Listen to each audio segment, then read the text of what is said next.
توبہ کا واقعہ بیان فرماتے ہیں۔ وہ فرماتے ہیں کہ میں امیر کبیر شخص تھا، بہت امیر تھا، اور بصرہ کی گلیوں میں غریبوں کی خدمت کیا کرتا تھا۔ اچانک میں نے ایک حسین عورت کو دیکھ لیا اور میں اسے دیکھتا ہی رہ گیا۔ اس عورت نے مجھے کہا اما تشتہی، تجھے شرم نہیں آتی؟ میں نے کہا ممن، کس سے شرماؤں؟ اس نے کہا وہ جو آنکھوں کی خیانت کو دیکھتا ہے اور دلوں کے پوشیدہ رازوں کو جانتا ہے، تجھے شرم نہیں آتی؟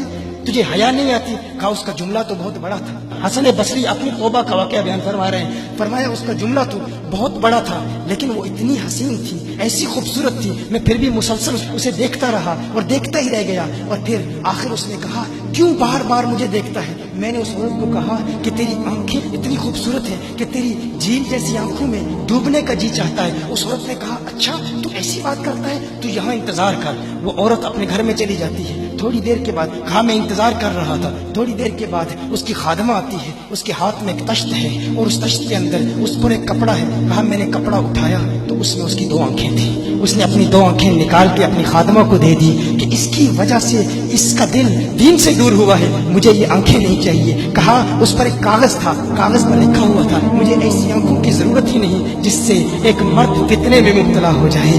میری بہنیں جو اس گفتگو کو سن رہی ہیں، ان کی بارگاہ میں بھی عرض ہے، وہ بہنیں جو گھنٹوں آئینے کے سامنے کھڑی رہتی ہیں فقط اس نیت سے کہ اپنے بالوں کو یوں سنواریں کہ مردوں کو فتنوں میں مبتلا کریں، یا کسی دکان میں جا کر کپڑے خریدتے وقت ان کے ذہن میں فقط یہی خیال ہوتا ہے ایسے کپڑوں کا انتخاب کریں گی کہ جن سے مردوں کو فتنے میں مبتلا کریں گے۔ یہ بھی امت کی بیٹی ہے جس کی ایک ادا سے ایک شخص ولی کامل بن گیا، حسن بصری بن گیا۔ حسن بصری فرماتے ہیں جب اس کی آنکھیں دیکھی میں تحکم کھو بیٹھا، میں زار و قطار رو رہا تھا، روتے ہوئے میں گھر چلا گیا، پوری رات میں روتا رہا، پوری رات توبہ کرتا رہا، استغفار کرتا رہا۔ حسن بصری فرماتے ہیں فجر کی اذان سنی، اچانک خیال آیا اس عورت کا شکریہ تو ادا کروں کہ جس نے اپنی آنکھیں میرے لیے، میرے دین کے لیے، میرے ایمان کے لیے اور توبہ پر استقامت کی خاطر قربان بھی کر دی۔ کہا میں اس کے گھر گیا، جو ہی اس کے گھر پہنچا تو ادھر اس کا جنازہ نکل رہا تھا، اس کی موت واقع ہو چکی تھی۔ کہا میں رات گھر آیا، میں رات سو گیا، میری آنکھ بند ہوئی، میں نے اس عورت کو خواب میں دیکھا، میں نے کہا کوئی نصیحت کر۔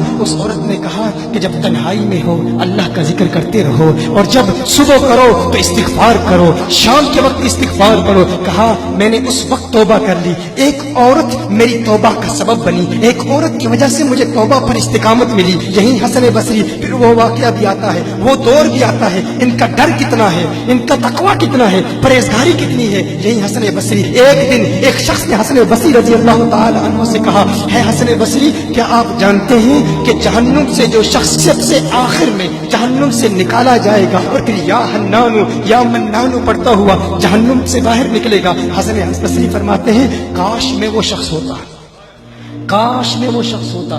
کہا گیا کہ جو جہنم سے سب سے آخر میں نکلے گا، 1000 سال جہنم میں رہے گا، یا حنانو یا منانو بڑھتا ہوا جہنم سے باہر نکلے گا۔ کہا کاش میں شخص ہوتا۔ انہوں نے کہا حضرت آپ کیا فرما رہے ہیں کہ آپ جہنم میں جانا چاہتے ہیں؟ آپ تو بزرگ ہیں، اللہ کے ولی ہیں۔ کہا تم میری بات نہیں سمجھے، وہ جو جہنم سے نکالا جائے گا کم از کم نکلنے کی ضمانت تو ہے، اس سے یہ تو پتا چل رہا ہے کہ ایمان پر موت واقع ہوگی، مجھے اپنے ایمان کی ضمانت نہیں ہے۔ میں نے اس لیے کہا کہ اگر مجھے یہ ضمانت بھی مل جائے کہ میں وہ ہوں تو وہ بھی مجھے قبول ہے، کم از کم ایمان تو سلامت لے کے جاؤں۔ میں کہتا ہوں اللہ فرماتا ہے خوف نہیں ہے، ڈر نہیں ہے، پھر فرماتا ہے یہ ڈرتے بھی ہیں، یہ ڈرتے بھی ہیں، لیکن ان کے ڈر اور ہمارے ڈر میں فرق کیا ہے؟ ان کے ڈر اور ہمارے ڈر میں فرق کیا ہے؟ وہ ایک سے ڈرتے ہیں، کسی دوسرے سے نہیں ڈرتے۔ فرق کیا ہے؟ وہ ایک سے ڈرتے ہیں، ایک سے ڈرتے ہیں، کسی دوسرے سے نہیں ڈرتے۔ ہم اس ایک سے نہیں ڈرتے، اسی لیے ہر ایک سے ڈرتے ہیں۔ یہ فرق ہے، ہم اس ایک سے نہیں ڈرتے، اسی لیے ہر ایک سے ڈرتے ہیں۔